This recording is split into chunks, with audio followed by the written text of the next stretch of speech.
അടുത്തത് ജനായത്ത ഭരണം എന്ന ഒരു ഭാഗമാണ് പറയുന്നത്. അപ്പോൾ രാജഭരണം അവസാനിക്കുന്നതിന് ഒരു 60 ആണ്ടുകൾക്ക് മുമ്പ് തന്നെ ഈ ഒരു ജനായത്ത ഭരണത്തിൻ്റെ അലയൊലികൾ നമുക്ക് നമ്മുടെ നാട്ടിൽ പ്രകടമായിട്ട് തുടങ്ങി.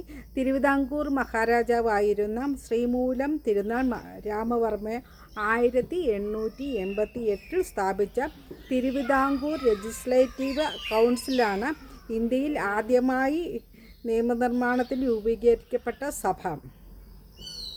ഇതിലെ 8 പേർ മാത്രമായിരുന്നു അംഗങ്ങൾ. 1898 ഇത് 15 സഭയായി വികസിക്കുന്നതും നമുക്ക് കാണാനായിട്ട് സാധിക്കും. 1904 ശ്രീമൂലം തിരുനാളിൻ്റെ ഭരണകാലത്ത് ശ്രീമൂലം പ്രജാസഭ രൂപീകരിക്കുന്നു.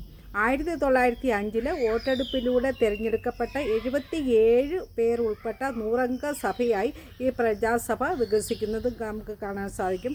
1933 ലെജിസ്ലേറ്റീവ് കൗൺസിലിൻ്റെ പേര് ശ്രീചിത്ര കൗൺസിൽ എന്നാക്കി മാറ്റി.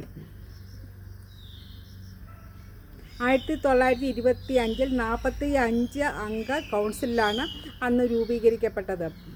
മലബാർ പ്രദേശം ബ്രിട്ടൻ നേരിട്ട് ഭരിക്കുന്ന മദ്രാസ് പ്രവിശ്യയുടെ ഭാഗമായി തീർന്നു. തിരുവിതാംകൂറും കൊച്ചിയും ബ്രിട്ടൻ്റെ സാമന്ത രാജ്യങ്ങളായി നിലനിൽക്കുകയും ചെയ്തു.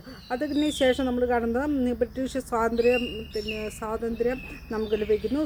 അപ്പം ബ്രിട്ടീഷുകാർ ഇന്ത്യ വിടുമ്പോൾ ഇന്ത്യയിലും പാകിസ്ഥാനിലും ചേരാതെ സ്വതന്ത്ര രാജ്യമായി നിൽക്കണമെന്ന് തിരുവിതാംകൂർ തീരുമാനിച്ചു. എന്നാൽ പിന്നീട് ഐക്യകേരളം രൂപപ്പെട്ടു. അപ്പോൾ അതിൻ്റെ ആ ഒരു പ്രക്ഷോഭത്തിൻ്റെ ഫലമായി തിരുവിതാംകൂർ ഇന്ത്യൻ യൂണിയനിൽ ലയിക്കാൻ തീരുമാനിക്കുന്നു. അതോടൊപ്പം രാജഭരണം അവസാനിക്കുകയും ചെയ്യുന്നു. തുടർന്ന് നടന്ന തെരഞ്ഞെടുപ്പിൽ പട്ടം താണുപിള്ള തിരുവിതാംകൂറിൻ്റെ ആദ്യത്തെ പ്രധാനമന്ത്രിയായി തീരുന്നു. അതിനുശേഷം ടി കെ നാണുപിള്ളയാണ് പ്രധാനമന്ത്രിയായി ചുമതലയേറ്റത്.